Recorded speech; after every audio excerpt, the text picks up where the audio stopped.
engaged in a great civil war, testing whether that nation, or any nation so conceived and so dedicated, can long endure. We are met on this great battlefield of war. We are here to dedicate a portion of that field as a final resting place for those who here gave their lives, that that nation might live. It is altogether fitting and proper that we should do this.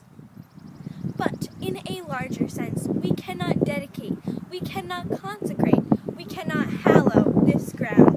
The brave men living and dead who struggled here have consecrated it far above our poor power to add or detract. The world will little note nor long remember what we say here, but it can never forget what they did here. It is for the living rather to be dedicated to the unfinished work which they who fought here have thus far so nobly advanced.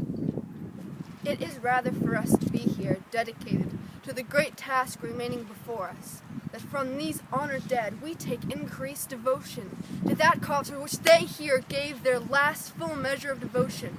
We here have the resolve that these dead shall not have died in vain. That this nation